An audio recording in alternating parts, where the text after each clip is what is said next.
In the underworld of Chicago, silence is currency, and fear is the only law. At Leone's, the most exclusive restaurant on the Magnificent Mile, the staff knew the rule.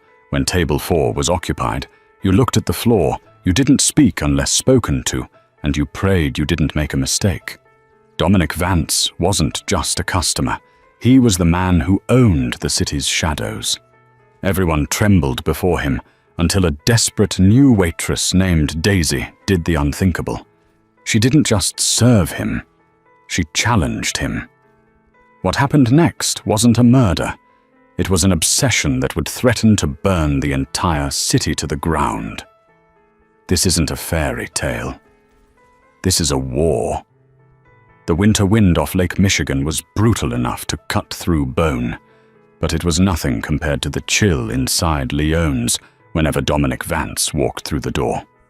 It was a Tuesday, typically a slow night for the high-end Italian steakhouse located just off Wacker Drive. The restaurant was a cavern of mahogany velvet and low golden lighting. A place where politicians shook hands with union leaders and where dirty money was laundered through $500 bottles of Barolo. Daisy Jenkins stood by the service station, nervously smoothing the front of her black apron. She was 24, with tired eyes and hands that were chapped from working 3 jobs. She had only been at Leone's for a week. To her, this wasn't a career. It was a lifeline. With her father's gambling debts hovering over her family like a guillotine, and her younger brother Toby needing tuition for community college, Daisy needed the tips. She needed this job to work. But tonight, the atmosphere in the kitchen was frantic. "He's here," whispered distinctively terrified voice. It was Mr. Henderson, the floor manager. Henderson was a man who usually projected an air of pompous authority. But right now, he looked like a man marching to the gallows. He was wiping sweat from his receding hairline with a linen napkin. "Who is here?" Daisy asked, stacking bread plates. "Vance," hissed Cargo, a veteran waiter with 20 years of experience. "Dominic Vance, the capo.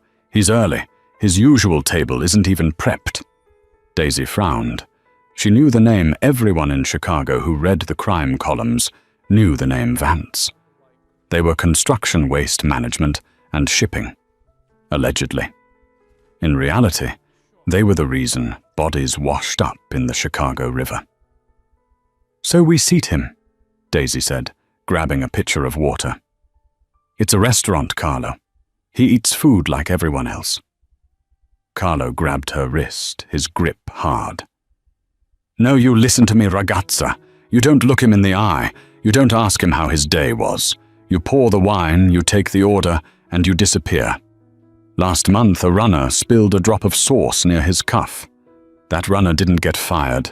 He just stopped coming to work." "I can take the table," Daisy said. She didn't want to be brave, but she saw the paralyzing fear in Henderson's eyes.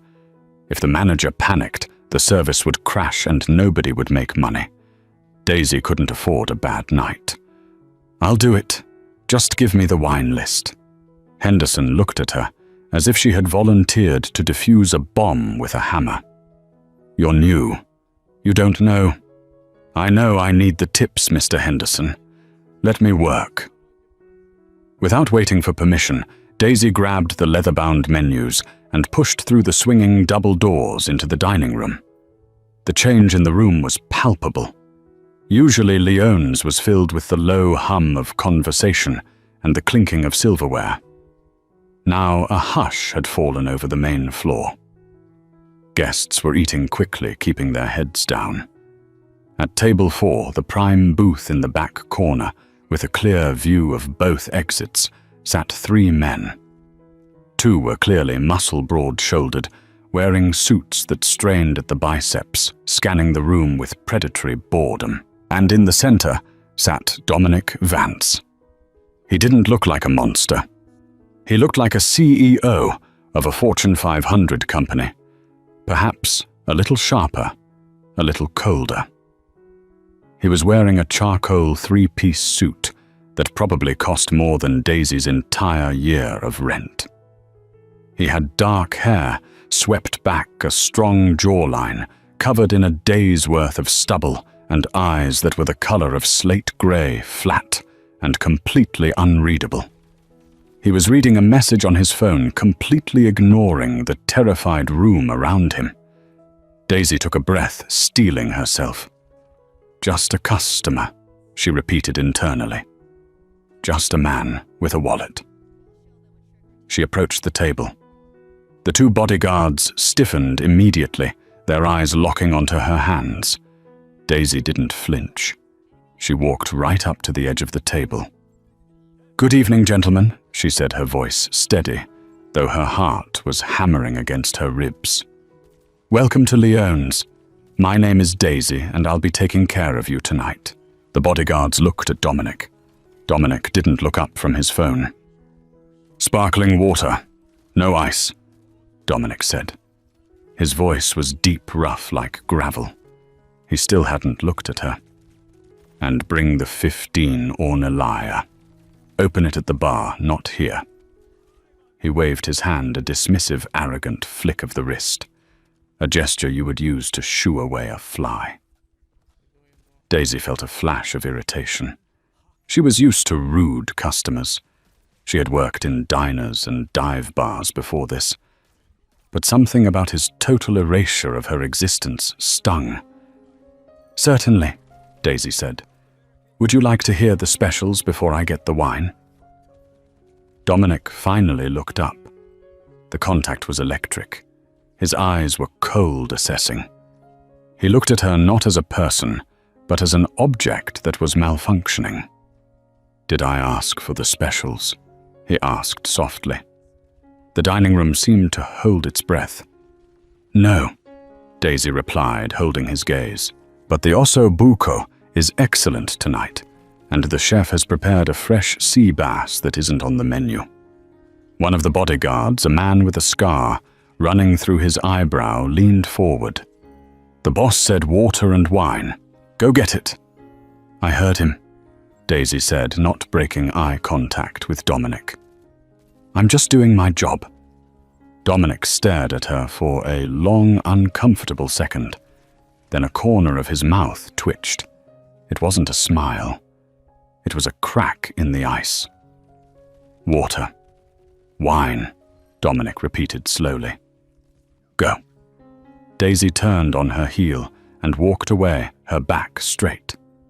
As she reached the safety of the service station, her hands began to shake. "You're insane," Carlo whispered, appearing beside her to load a tray. "You talked back to him." "I upsold him," Daisy muttered, grabbing the sparkling water. "If he's going to be a jerk, he's going to pay for the expensive fish." She didn't know it yet, but Dominic Vance was watching her walk away, and for the first time in years, he wasn't thinking about business. The meal proceeded in a tense silence. Daisy served the appetizers calamari and beef carpaccio with mechanical precision. Every time she approached the table, the bodyguards watched her jugular, but Dominic barely acknowledged her presence. He ate slowly, sipping the expensive wine, occasionally murmuring instructions to the men flanking him.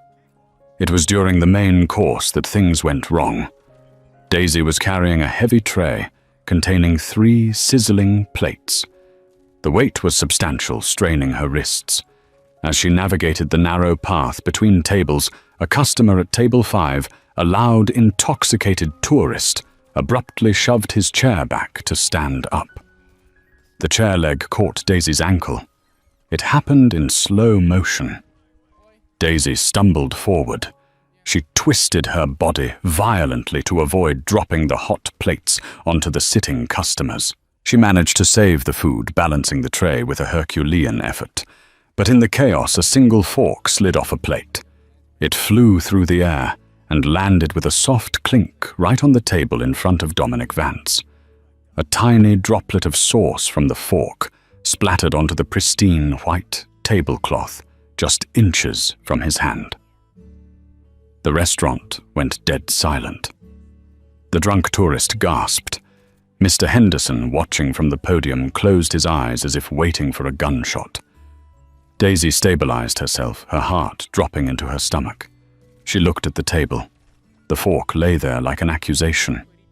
Dominic slowly placed his wine glass down. He looked at the fork. Then he looked at the spot of sauce. Finally, he looked at Daisy. The bodyguard on the left started to rise his hand, reaching inside his jacket. "Sit down, Rico," Dominic said quietly. Rico froze and sat back down. Dominic picked up the fork. He held it up to the light. "You almost armed me, Daisy. I tripped." Daisy said, her voice trembling slightly, but she refused to apologize profusely. She knew men like this. They fed on weakness. If she begged, he would crush her. A customer pushed his chair out. "I saved the steaks." "You saved the steaks," Dominic repeated, his tone unreadable. "But you dropped a fork." "Gravity is a law, not a suggestion, sir," she said. Henderson was practically sprinting over now, pale as a sheet. "Mr. Vance, I am so sorry. This girl is new, she's clumsy, Daisy, get to the kitchen right now. I'll take over." Henderson grabbed Daisy's arm, his fingers digging in hard, trying to pull her away. "Go," he hissed at her. Daisy flinched at the pain in her arm.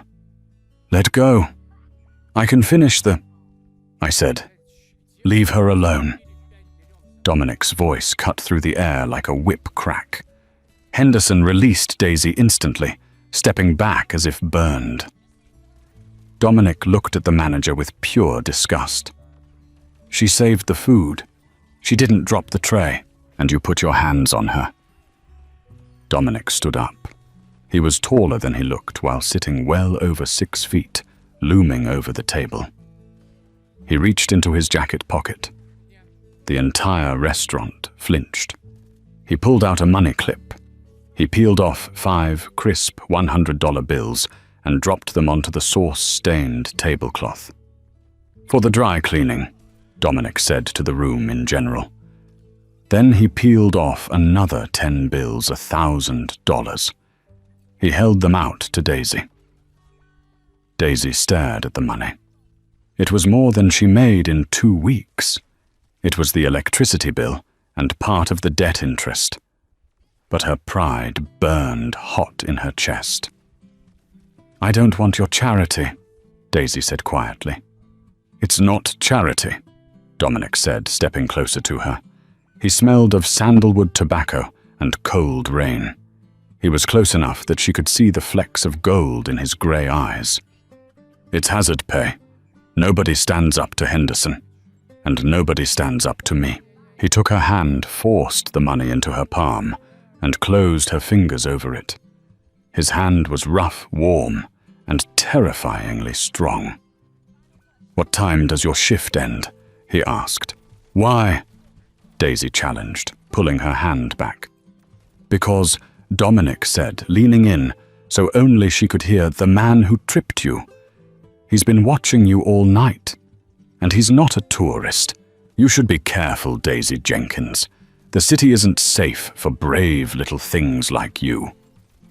Before she could process what he meant, Dominic signaled his men. "We're leaving. Wrap the food." He walked out without looking back, his long coat billowing behind him. Daisy stood there, clutching the $1,000, her heart racing. She looked over at table 5. The drunk tourist was gone. He had vanished the moment Dominic stood up. She felt a chill crawl up her spine. This wasn't just a rude customer. She had just stepped into something far darker than she realized. Later that night, as Daisy exited the back alley door of Leone's, clutching her coat tight against the wind, she saw a black SUV idling at the corner. The window rolled down just an inch. She didn't stop. She walked faster toward the bus stop. But as she sat on the bus heading toward her cramped apartment in the South Side, her phone buzzed. It was a text from an unknown number. "Check your pocket." Daisy frowned. She reached into her apron pocket, which she had stuffed into her coat. Her fingers brushed against something hard and cold. She pulled it out. It was a black business card. No name. Just a symbol of a lion embossed in gold and a phone number. And on the back, written in elegant, sharp handwriting. For when you realize you need help. Daisy stared at the card. She wanted to throw it away. She wanted to pretend tonight never happened. But then she thought of her brother Toby and the debt collectors who had called yesterday threatening to break his legs. She put the card back in her pocket. Dominic Vance hadn't just tipped her. He had marked her. The bus ride to the south side was a 40-minute decompression chamber of flickering fluorescent lights and the smell of wet wool. Daisy sat near the back, her forehead resting against the cold glass, watching the city shift from the glittering skyscrapers of the Loop to the low, huddled brick bungalows of her neighborhood. The $1,000 Dominic Vance had forced into her hand felt heavy in her pocket, like a stone that was slowly heating up. It was a fortune. It was also a target. She got off at 47th Street, clutching her purse tight to her chest. The wind here didn't howl. It bit. It whistled through the cracked pavement and the boarded-up storefronts. Daisy walked quickly, head down, navigating the familiar geography of poverty. Avoid the corner by the liquor store. Cross the street before the flickering streetlight. Don't make eye contact with the idling sedan. When she reached her apartment building, a 3-story walk-up with peeling beige paint, she exhaled a breath she felt she'd been holding since she left Leone's. She climbed the 3 flights of stairs, the scent of boiled cabbage and stale cigarette smoke growing stronger with every step. At apartment 3B, she unlocked the 3 deadbolts and slipped inside. "Toby," she called out softly. The apartment was small, essentially, a hallway that pretended to be a living room with 2 tiny bedrooms branching off. But it was clean. Daisy made sure of that. No matter how tired she was, she scrubbed the floors. Poverty was unavoidable. Filth was a choice. "In here," a voice cracked from the second bedroom. Daisy walked in to find her 19-year-old brother hunched over a drafting table they had salvaged from a majestic Goodwill haul. Toby was sketching his hand, moving furiously across the paper. He was talented, brilliant, actually, at graphic design. But talent didn't pay the rent, and it certainly didn't pay their father's debts. "You're home late," Toby said, looking up. He had the same dark hair as Daisy, but his eyes were softer, unhardened by the jobs Daisy had to work. "I was worried." "It was a busy night," Daisy lied. She walked over and kissed the top of his head. "Did you eat?" "Made pasta. Left you some." Toby paused, his pencil hovering over the paper. "Dad called." The temperature in the room seemed to drop 10 degrees. Daisy stiffened. "What did he want?" "He said he needs 2,000 by Friday." "Or..." Toby swallowed hard, his Adam's apple bobbing. "Or he said Kovac is going to send someone to the apartment. Daisy, who is Kovac?" Daisy felt a wave of nausea. Kovac was a loan shark who operated out of a scrapyard in the industrial district. He was a man who didn't deal in interest rates. He dealt in broken bones. "Don't worry about it," Daisy said, her voice sharp. Dad is exaggerating. I'll handle it." "How?" Toby stood up, frustration etching lines into his young face. "You're waiting tables, Daisy. I'm trying to find freelance work, but I said I'll handle it." She snapped, then immediately regretted it. She softened her voice. "Look, I had a good night tonight. A really good night. We're okay." She reached into her pocket to show him the cash to prove that miracles happened. Thud. The sound came from the front door. It wasn't a knock. It was a heavy, dull impact like a boot hitting wood. Daisy and Toby froze. Thud. The wood of the door frame groaned. "Get in the closet," Daisy whispered, pushing Toby. Her survival instincts, honed by years of dealing with their father's mess, kicked into overdrive. "Daisy, no, now!" She shoved him toward his closet and slammed the door shut, piling a laundry basket in front of it. She ran back to the main room just as the front door flew open with a splintering crash. The lock didn't just break. The jamb shattered.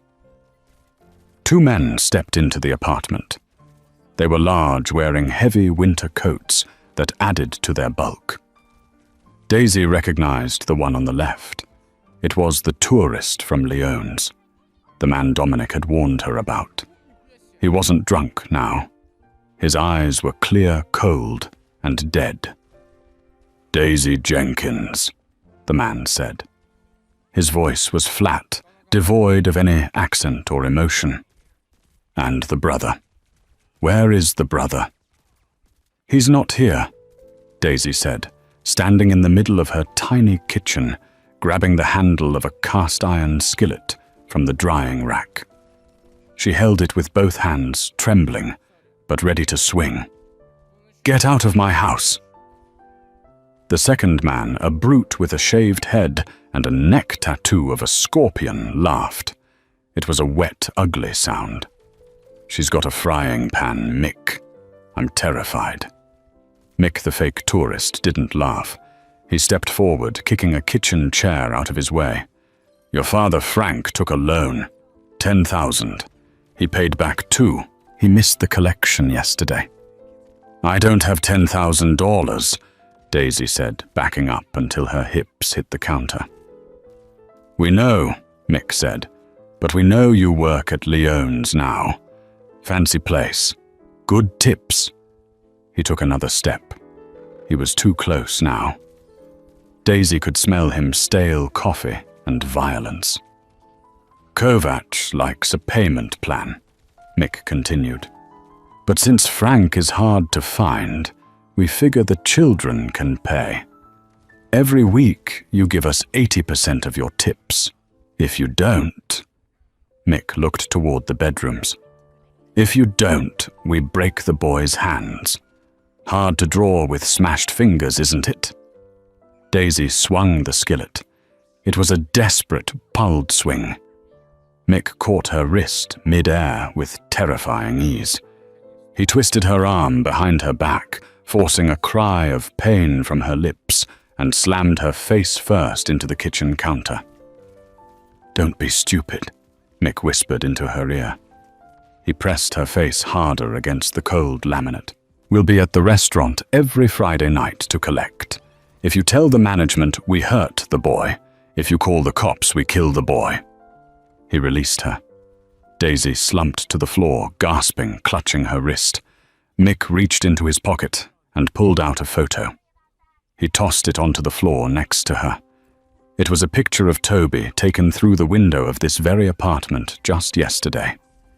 "Friday, Daisy," Mick said.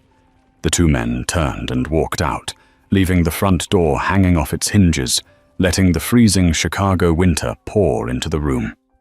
Daisy sat on the linoleum floor, her body shaking violently. She wasn't crying. She was past tears. She was in the cold, hard place where survival decisions are made. She waited until she heard their footsteps fade down the stairs. Then she crawled over to her coat, which had fallen off the hook during the scuffle. She dug into the pocket and pulled out the black card with the gold lion, for when you realize you need help. She looked at the shattered door. She looked at the bedroom where her brother was hiding. She dialed the number. The phone rang only once. "Yes," a male voice answered. Not Dominic. It sounded like the bodyguard, Rico. "This is Daisy Jenkins." she said, her voice sounding steadier than she felt. He gave me this number. There was a pause. Hold. 10 seconds of silence. Then the gravelly, deep voice that had haunted her thoughts for the last 4 hours. You called sooner than I expected, Dominic Vance said. I thought you'd wait at least 24 hours. They broke down my door, Daisy said. She didn't waste time with pleasantries. They threatened my brother. Kovach's men. Yes, a man named Mick. I know him, Dominic said. The line crackled with a low static. Are you safe right now? I don't know. Go to the window, Dominic instructed. Look down at the street. Tell me what you see. Daisy stood up, her legs wobbly, and moved to the window. She pulled back the cheap curtain. There's a black sedan. It's been idling there for 10 minutes. That's my car, Dominic said. I sent them to follow you when you left the restaurant. I figured Kovach might make a move tonight. My men are outside. You're safe. Daisy felt a complex mix of relief and violation. He had had her followed. Come downstairs, Dominic said. Bring the brother if you want, or leave him with my men. But you need to come see me. Where? The driver will take you. The line went dead. Daisy spent 5 minutes explaining a sanitized version of events to a terrified Toby, telling him the men outside were private security. She hired a lie he barely bought, and that he was to lock the bedroom door and not come out. She ran down the stairs and out into the cold. The back door of the black sedan opened before she even reached it. The drive took 30 minutes. They didn't go to Leone's. They went into the heart of the financial district, pulling up to the rear entrance of an imposing limestone building that looked like a bank from the 1920s. The driver, a silent man with a neck thick as a tree trunk, escorted her to a private elevator. There were no buttons. He used a key card. The elevator rose smoothly, opening directly into a penthouse that looked less like a home and more like a fortress of solitude wrapped in luxury. The walls were floor-to-ceiling glass, offering a panoramic view of the Chicago skyline, glittering like a field of diamonds. The floor was dark marble. A fire roared in a massive stone hearth, but it gave off no smoke, only heat. Dominic Vance stood by the window holding a tumbler of amber liquid. He had shed his suit jacket and tie. His white dress shirt was unbuttoned at the collar sleeves, rolled up to reveal forearms that were corded with muscle and marked with a faint, faded scar running down the left ulna. Drink? He asked, not turning around. No, Daisy said, standing near the elevator doors. She felt incredibly small in this room, in her scuffed sneakers and cheap winter coat. Dominic turned. He took a sip of his bourbon, his grey eyes sweeping over her. He noticed the red mark on her cheek, where Mick had smashed her into the counter. His jaw tightened a subtle motion that made a mussel feather near his ear. They touched you, he stated. It wasn't a question. They wanted to make a point, Daisy said. Sit. Dominic gestured to a leather armchair near the fire. Daisy didn't sit. I didn't come here to socialize, Mr. Vance. You gave me a card. You said it was for when I needed help. Well, I need help. They want $10,000 or they're going to break my brother's hands. Dominic set his glass down on a side table. He walked toward her slowly. The predatory grace was back. 10,000 is nothing, he said softly. I spend that on wine in a week. Good for you, Daisy bit back. For me, it's a life sentence. I can make the debt go away, Dominic said, stopping just 2 feet from her. I can make Kovach go away. I can make it so that the name Mick is never spoken in this city again. And what do you want? Daisy asked. She looked him dead in the eye. Men like you don't do favors, you do transactions. Dominic smiled. It was the first genuine smile she had seen from him. It was terrifyingly attractive. "You're smart. I like that." He walked around her, circling her like a shark. "You're right. I don't give charity. I buy assets." He stopped behind her, leaning in close enough that his breath stirred the hair near her ear. "I don't need your money, Daisy. I have enough money to burn this city down and rebuild it in gold. What I need is someone who isn't afraid of me." Daisy turned to face him. "Everyone is afraid of you." "Exactly," Dominic said. "Fear makes people stupid. It makes them lie. It makes them useless to me. But you stood at my table, looked me in the eye, and told me to wait for my wine.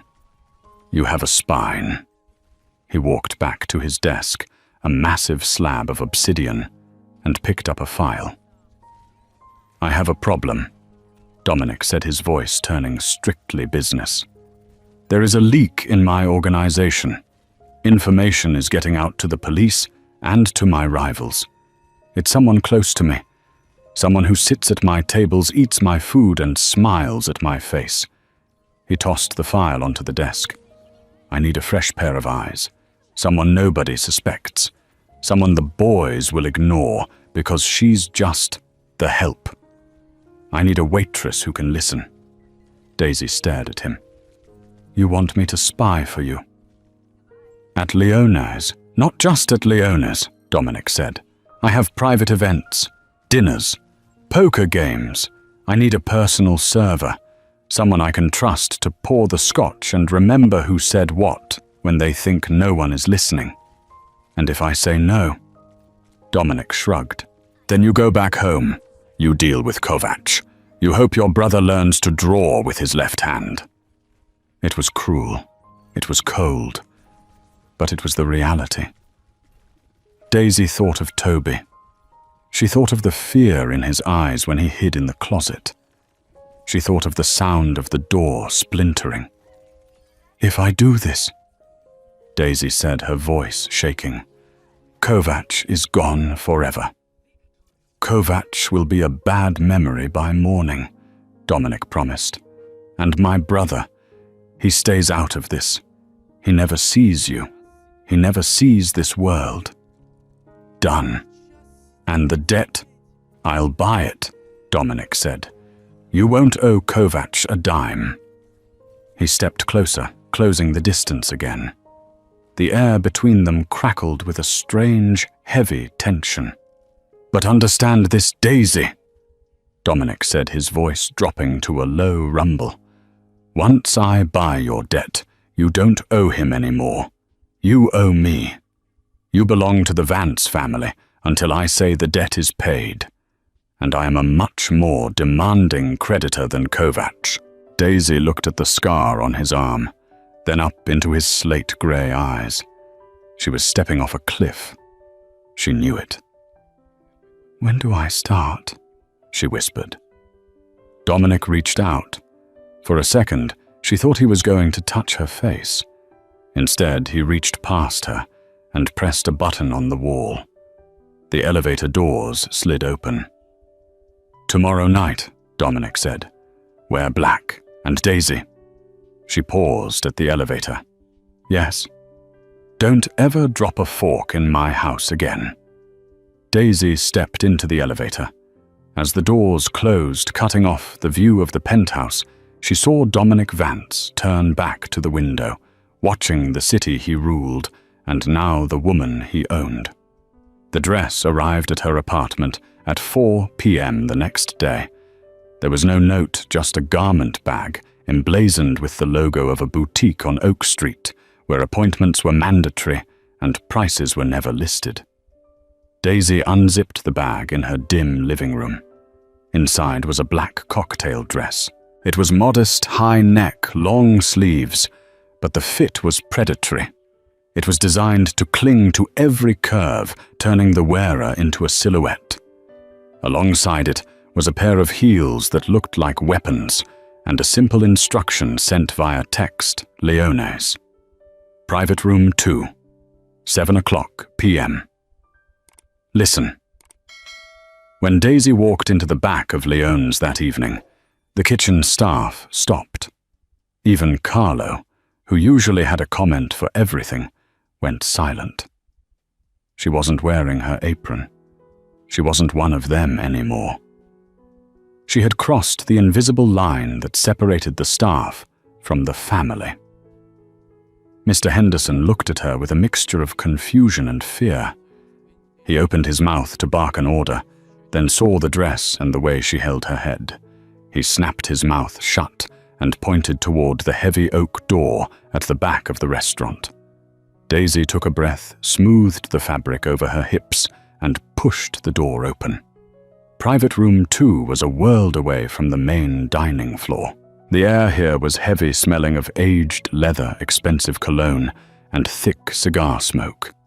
The walls were lined with dark walnut, and the only light came from a crystal chandelier, dimmed to a low amber glow.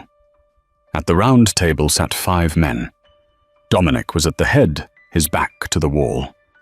He was wearing a black dress shirt, the top button undone, looking relaxed but alert, like a panther lounging in a tree. To his right was Rico. To his left were 3 men Daisy didn't recognize, older, heavier, with eyes that shifted constantly. "Gentlemen," Dominic said, not rising. His eyes locked onto Daisy's. There was a flicker of something in his gaze, approval hunger. It was gone too fast to tell. "This is Daisy. She will be handling our needs tonight. She is exclusive to this table." One of the men, a thick-necked capo named Salvatore with a diamond pinky ring, leaned back and grinned. His teeth were stained with tobacco. "New talent, Dom. She's a little skinny for my taste, but she's got eyes like a doe." "She's not for your taste, Sal," Dominic said. His voice was soft, barely a whisper, but the temperature in the room plummeted. "She's for the pouring of the wine. Look at the bottle, not the girl." Salvatore's grin faltered. He cleared his throat and looked down at his cards. "Right. The wine." Daisy moved to the sideboard. Her hands were trembling, but she forced them to be steady. She had opened thousands of bottles of wine. Corkscrew and twist, leverage, pop. A silent, smooth motion. She began to circle the table, filling glasses. She moved like a ghost. This was her superpower, the invisibility of the service industry. People didn't see the waiter. They saw the floating hand that refilled their drink. As she poured, she listened. "The shipment at the docks is delayed again." One of the men, a nervous guy named Paulie, muttered. "Customs is crawling all over Pier 4. Someone tipped them off about the crates." "Maybe you just pack sloppy, Paulie," Salvatore sneered, flicking ash onto the floor. "Dom, we're bleeding money on the unions. We need to push back." "We don't push until we know where the leak is," Dominic said, watching the amber liquid swirl in his glass. "If we push, we expose ourselves. We wait." "Waiting is weak," Salvatore challenged. The room went dead silent. "You didn't call Dominic Vance weak." Dominic slowly turned his head toward Salvatore. "Patience is a weapon, Sal. Impatience is how you end up in a landfill." Daisy was pouring water into Salvatore's glass. As she leaned in, Salvatore's hand shot out. He grabbed her wrist hard. His fingers were fleshy and hot. "Sweetheart," Salvatore said, ignoring Dominic's glare. "You missed a spot. My glass is dirty." It was a power move. He was testing Dominic's authority by touching what Dominic had claimed. Daisy froze. The pain in her wrist was sharp, reminding her of the bruise Mick had left the night before. But she didn't pull away. She stared down at Salvatore. "The glass is crystal, sir," Daisy said, her voice steady and cool. If it looks dirty, perhaps it's the reflection of the person holding it. Paulie gasped. Rico choked on his water. Salvatore's face turned a violent shade of red. He squeezed her wrist harder, ready to snap the bone. "You little click!" The sound was small, mechanical, and terrifying. Dominic had placed a silver handgun on the table. He hadn't pointed it. He just set it down next to his wine glass, as casually as a spoon. "Let go of her, Sal," Dominic said. He sounded bored. "Or you'll be eating your dinner through a straw." Salvatore froze. He looked at the gun. He looked at Dominic's flat grey eyes. He released Daisy's wrist instantly. "Just a joke, boss," Salvatore muttered, wiping his sweaty palms on his napkin. "Just having fun." "Daisy," Dominic said, not looking away from Salvatore. "Come here." Daisy walked around the table to Dominic's side. "Give me your hand," he commanded. She extended her hand. Dominic took it. His grip was firm but gentle. He turned her wrist over, inspecting the red marks Salvatore's fingers had left on her pale skin. He ran his thumb over the skin, a touch that sent a jolt of electricity straight to Daisy's core. It was possessive. It was intimate. "Rico," Dominic said softly. "Get ice for her wrist." "I'm fine," Daisy whispered. "You're not fine." Dominic corrected her, looking up into her eyes. The intensity of his gaze made her knees weak. "You are my asset. Nobody damages my assets. Stand behind my chair for the rest of the night. If anyone needs a drink, they can ask you from there." Daisy stood behind him for the next 2 hours, her back against the walnut paneling. She watched everything. She watched who drank too much poorly. She watched who stayed sober, Dominic and Rico. And she watched Salvatore. She noticed that every time the conversation turned to the shipping routes, Salvatore didn't look at Dominic. He looked at his watch. And every time he looked at his watch, he tapped his left foot 3 times. It was a nervous tick, or a signal. By the time the meeting ended and the men filed out, leaving the room thick with tension, Daisy knew one thing for certain. Salvatore wasn't just rude. He was terrified. The door closed behind the last man. The room was suddenly vast and quiet. Dominic remained seated. He hadn't moved since the others left. He picked up his glass of wine, which had remained untouched for the last hour, and took a slow sip. "You can sit," he said. Daisy didn't sit. She walked over to the table and began stacking the dirty plates. It was a defense mechanism. Cleaning meant order. Order meant safety. "Stop cleaning," Dominic said. "The staff will do that." "Sit." Daisy placed the plates down and sat in the chair Rico had vacated to Dominic's right. Her wrist throbbed. "Tell me what you saw," Dominic said. He loosened his tie, pulling it free from his collar. He looked exhausted. For a moment, the mask of the invincible Don slipped, revealing a man carrying the weight of a crumbling kingdom. "Paulie is an idiot," Daisy said bluntly. "He drinks too much because he's scared of you, but he's loyal. He looks at you like a dog looks at its master." Dominic chuckled darkly. "Accurate. And the others? The one in the grey suit. He's just there for the money." He barely listened. He just agreed with whoever spoke loudest. "And Salvatore?" Dominic asked. The name hung in the air. Daisy hesitated. This was the point of no return. If she spoke, she was condemning a man. If she was wrong, she was useless. "He's the leak," Daisy said. Dominic didn't blink. "Why? He didn't drink," Daisy said. "He pretended to. He raised the glass to his lips every time you proposed a toast, but the liquid level never went down. He wanted to stay sharp." "That's smart, not guilty," Dominic countered. He checked his watch 4 times. Daisy continued, her voice gaining confidence. At 7:15, 7:37:45, and 8 o'clock exactly. Each time he tapped his foot. And he has 2 phones. Dominic's eyes narrowed. 2. He put his main phone on the table, but when he went to reach for his lighter, his jacket opened. There's a burner phone in his inside pocket. The light from the screen blinked once. It was recording. Dominic went very still. The air in the room seemed to vanish. He was recording the meeting. Yes? Daisy said. The light was green.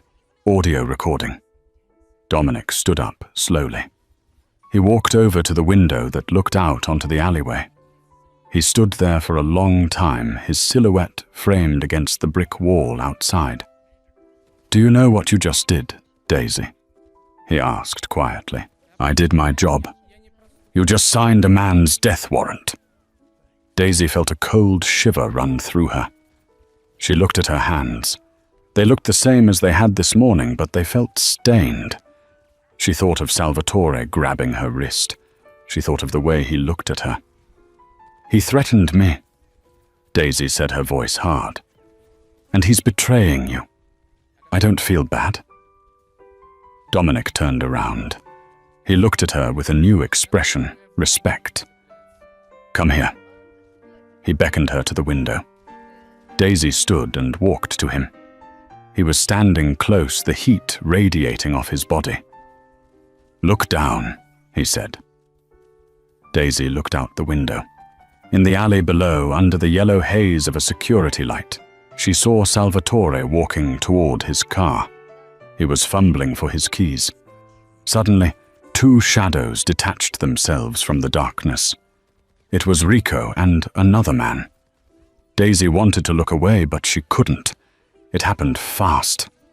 There was no screaming, just a brief struggle, a flash of metal, and then Salvatore was being guided, dragged into the back of a waiting van. "He won't be coming back to Leone's," Dominic said. His voice was void of emotion. "Tonight we find out who he was recording for. Tomorrow the leak is plugged." He turned Daisy to face him. He placed his hands on her shoulders. His thumbs brushed against her collarbone, skimming the neckline of the black dress. "You have good eyes," Dominic murmured. "Dangerous eyes." "Is my debt paid?" Daisy asked, her heart hammering against her ribs. She was terrified of him, and yet she had never felt so alive. Dominic shook his head slowly. "The money." "Yes, that was pennies. But now you know my secrets, Daisy. You know how I operate. You know who dies and who lives." He leaned down, his face inches from hers. She could smell the bourbon on his breath. "You're in deep water now," he whispered. "You can't just walk away. If I let you go, my enemies will find you. They'll torture you to get to me. So I'm a prisoner." "No," Dominic said. His hand moved up to cup her jaw, tilting her head back. "You're protected. There's a difference." "It doesn't feel different," Daisy challenged him. Dominic's eyes dropped to her lips, then back to her eyes. The tension was unbearable, a magnetic pull that defied logic. "One day," Dominic said, his voice rough, "you'll realize that the safest place in this city is right here, standing next to the monster." He released her abruptly, stepping back as if he had been burned. "Rico is busy," Dominic said, adjusting his cuffs, the mask of the boss sliding back into place. "I'll drive you home myself." "That's not necessary." "It is," Dominic said, "because now that Salvatore is gone, whoever he was working for is going to be looking for the person who exposed him. You have a target on your back, Daisy." He opened the door of the private room, holding it for her. "Welcome to the family," he said grimly. Daisy walked out, the heels clicking on the hardwood floor. She realized with a sinking feeling that she wasn't just working for the Mafia anymore. She was becoming part of it. And worse, she was starting to trust the man holding the gun. The interior of Dominic's car, a matte black Aston Martin, was a sanctuary of silence and leather. Outside the city of Chicago was a blur of wet pavement and streaking lights. But inside, the world felt suspended. Dominic drove with one hand on the wheel. His movements relaxed, yet precise. He didn't drive like a man in a hurry. He drove like a man who owned the road. Daisy sat in the passenger seat, watching his profile in the intermittent flashes of passing streetlights. "You're quiet," Dominic said, his eyes scanning the mirrors. "I'm processing," Daisy replied, leaning her head against the cool window. "Yesterday I was worried about paying the electric bill. Tonight I just watched a man get kidnapped because I noticed he tapped his foot. You saved lives tonight, Daisy. Just not his." "I saved your life," she corrected him. Dominic glanced at her, a faint smirk touching his lips. "Maybe I should give you a raise." "I don't want a raise. I want to know if this is my life now, looking over my shoulder, wondering who's recording me." Dominic downshifted as they approached a red light in a deserted industrial corridor near the river. The engine growled low and deep. "You don't have to look over your shoulder," Dominic said, his voice dropping an octave. "That's what I'm for." The light turned green. Dominic didn't move. Daisy frowned. "Green means go, Dominic." "Hold on," he said sharply. His relaxed demeanor vanished instantly. His muscles coiled tight beneath his shirt. He had seen something she hadn't. A sedan parked across the intersection had its lights off. Then blinding high beams flooded the cabin. "Get down!" Dominic roared. He slammed his hand onto Daisy's head, forcing her down toward the dashboard, just as the windshield shattered. Crack. Crack. Crack. Bullets hammered into the reinforced glass. It didn't break, but it spiderwebbed into 1,000 opaque diamonds. Dominic didn't panic.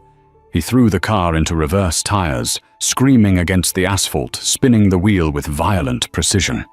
The car fishtailed, swinging around 180 degrees. "Stay down," he commanded. Another car screeched out from the alley behind them, blocking their retreat. It was a trap. Salvatore's backups had been waiting. 2 cars, 4 shooters. Dominic calculated aloud, his voice devoid of fear, filled only with cold, tactical rage. He reached under his seat and pulled out a submachine gun, sleek, black, and terrifying. "Daisy, listen to me," he said, his hand gripping her shoulder hard. "I'm going to open my door. When I do, you slide into the driver's seat. You drive. You don't stop for anything. You go to the police precinct on 35th. Do you understand? I'm not leaving you!" Daisy screamed over the sound of bullets pinging off the armored door panels.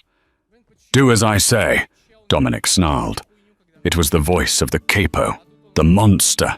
He kicked his door open and rolled out onto the pavement, firing before he even hit the ground. The sound was deafening.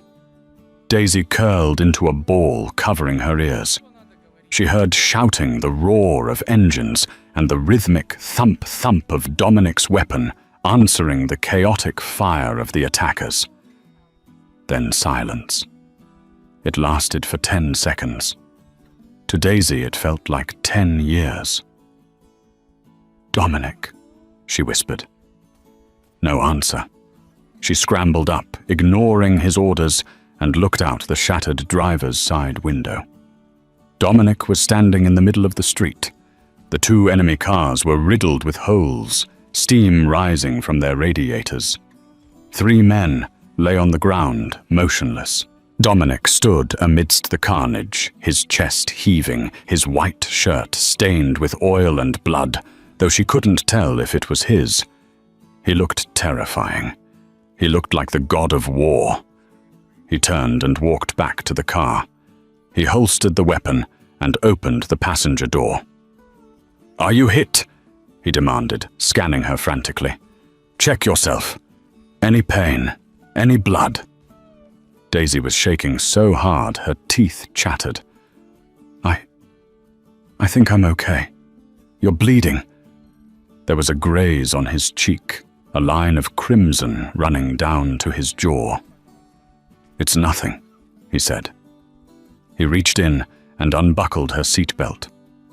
Then, before she could react, he pulled her out of the car and crushed her against his chest. It wasn't a hug. It was a desperate claim. His arms wrapped around her like iron bands, burying his face in her hair. He smelled of gunpowder and copper, but underneath it, he still smelled like sandalwood.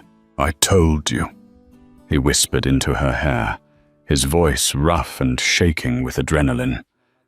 Nobody touches you. Nobody. Daisy wrapped her arms around his waist, holding on for dear life.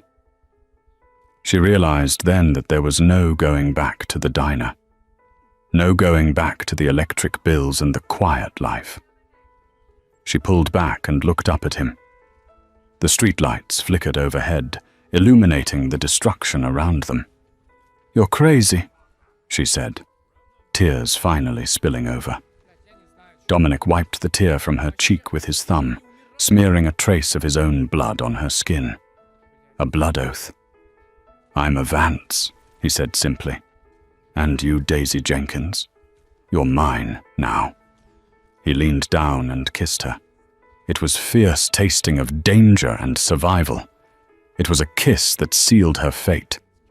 As sirens began to wail in the distance, Dominic pulled away, grabbed her hand, and led her toward the driver's side. Let's go home, he said.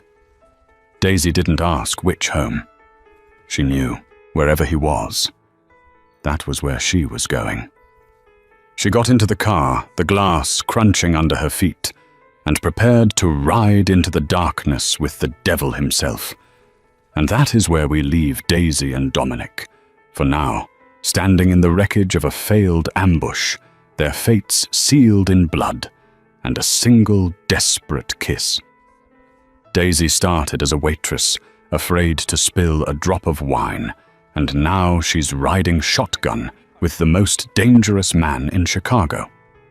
But the war for the city is just beginning. Who sent the hit squad? What will happen when Dominic's rivals find out he has a weakness, and can Daisy really survive in a world where lovers is just another word for target practice? If you enjoyed this story and want to see the next chapter of the Mafia boss and the waitress, you know what to do. Smash that like button. Let's aim for 5,000 likes on this video. Make sure you are subscribed with notifications turned on so you don't miss part 2, where we introduce a new rival who threatens to tear them apart. Comment below. Do you think Daisy should run, or should she embrace her new role as the queen of the underworld? Thanks for listening, and until next time, stay safe.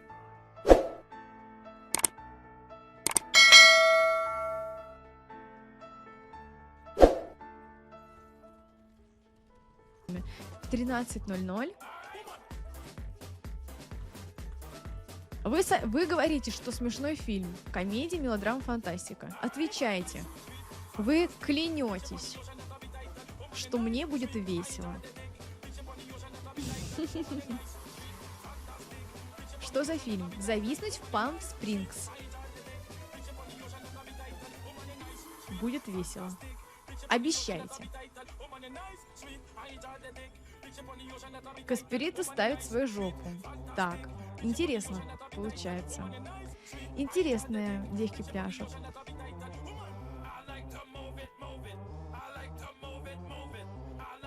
У Гоблина всегда хорошее качество перевода. Но пока я не проверила это на этой шкуре, рисковать не будем. Токсик Кот, привет. Получается... Думал, я одобрю. Да почему одобрю? Ничего такого. Я смотрел, мне понравилось. О. Гоблин не только художественный фильм. Нужно смотреть, остальные нет. Ждем ремейк «Черного зеркала» с Каспирита.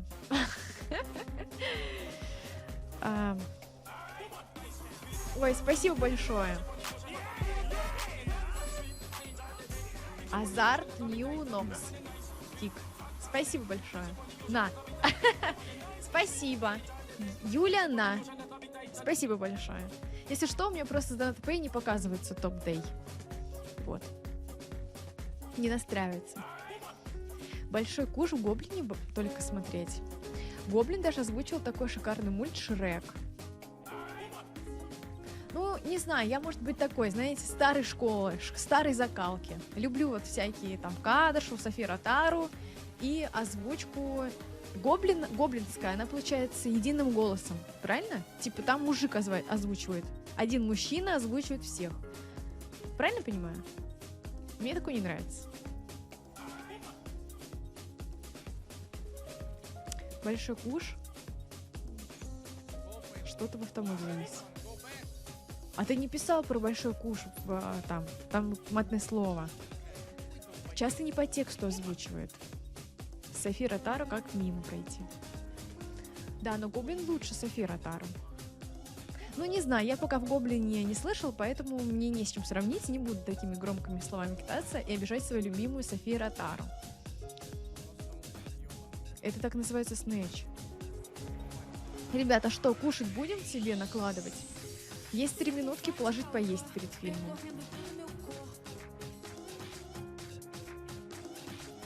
Нет, ну может вы хотите рассказать, у вас есть 3 минуты.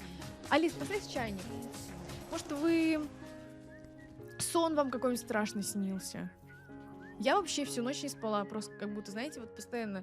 Во-первых, у меня как будто вот какой-то... Во-первых, снизу у меня гавкает собака, сверху у меня какой-то сумасшедший живет чел, который орет, я не знаю, он либо дотер, либо еще, он вот так вот 5 часов. Снизу гавкает собака. И я думаю, ну ладно, эту ночь уже ничем не испортить. Снилось, что стрима сегодня не будет, проснулся в холодном поту. Нет, я правда хотела, чтобы сегодня был танцовый день, но из-за того, что я не выспалась и чувствовала себя ужасно уже 2-й день подряд, я очень переживаю за Лео, поэтому у меня нет настроения и, в принципе, каких-то сил там танцевать, там улыбаться, еще что-то такого. Постучи по батареям. Но я просто не стала, как бы, когда стучишь по батареям, слышат другие люди. Вот. Но собака погавкала минут 5.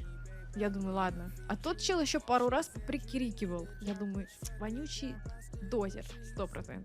Или каесер, не знаю. Борисик, привет. А посередине ты орешь. Надо было, кстати. Надо было к ним присоединиться. Поговорить с ними, с соседями твоими. Да нет, не надо. Ну, кстати, собака уже давно не гавкала, вот только сегодня. Но я думаю, если бы я спала крепким сном, изначально бы не проснулась, я, возможно, бы и не услышала эту собаку. А из-за того, что я пыталась уснуть, вот, поэтому я слышала. А вот насчет пацана, возможно, бы он разбудил. Он прям громко орал. Стучит целенаправленно. Нет, ну, понимаете, здесь есть общая труба, которая соединяет, вот, ну, то есть все этажи. И это вчерашний Данил Колбасенко из КС. Нет, ну Данил Колбасенко, конечно, вчера завез. Насрать под дверь им по коле в боевой готовности. Да, собрать все эти подарки. А представьте, там твой подписчик сверху, и вы ни разу не пересекались. И хорошо. И это если да, хорошо. Включай фильм. Хорошо, погнали. Это который ремонт делали? Ну нет, там получается, понимаете, как бы над моей квартирой проходит комната соседей. Вот так, 2 двери. И это не ремонтники, потому что где ремонтники, там даже, ну, там все как разнесено. Там прям они ремонт делают черновой. А это, получается, с другой чуть стороны. То есть, ну, я его слышу. Привет, вообще. Может, он все-таки притворялся? Объясните мне вот последний мув трейлера. И это другой чел, он этого не знает. А как они так, получается, разделились? Как они так разделились, что он видит другого чела, который это не знает, а где тот чел, который знает? Он куда делся? Вы мне скажите, пожалуйста. Чего непонятного? Я уже говорю, что мне непонятно. Я не шучу, я не понимаю.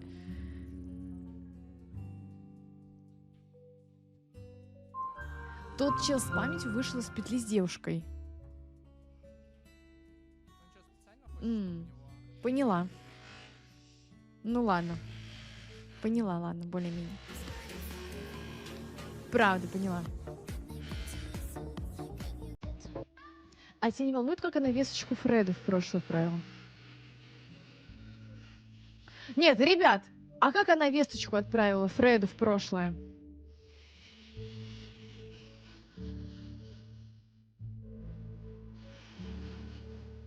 Возня с перфоратом, да. Ставлю 7. Я ставлю 6. Она отправила, когда была в петле. Ну,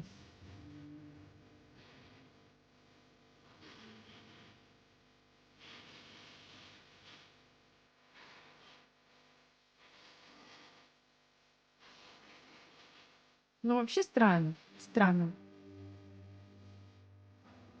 Непонятно.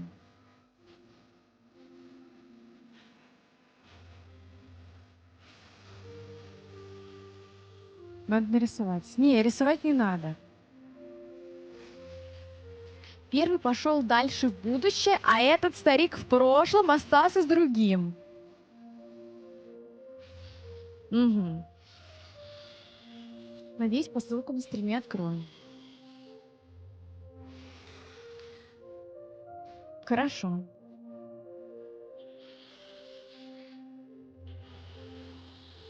С бабкой.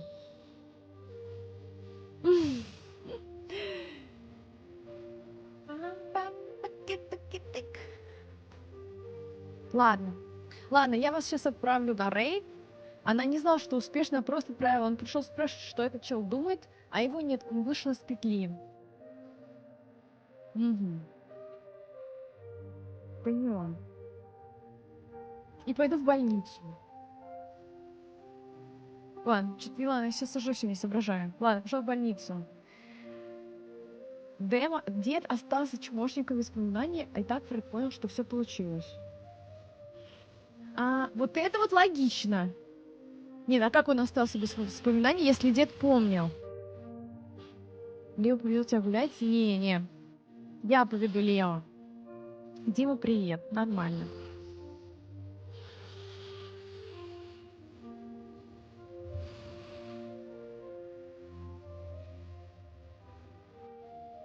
Ладно, ребят, всем спасибо. Подписывайтесь на канал, подписывайтесь на ТГ. Вот. Завтра увидимся с вами.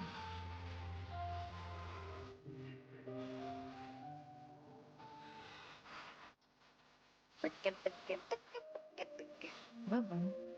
Бай-бай-бай-бай.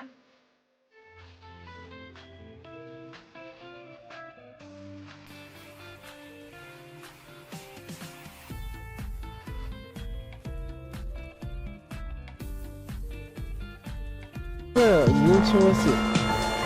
Миллион. О, Корабли Юля, постоянно. привет. О.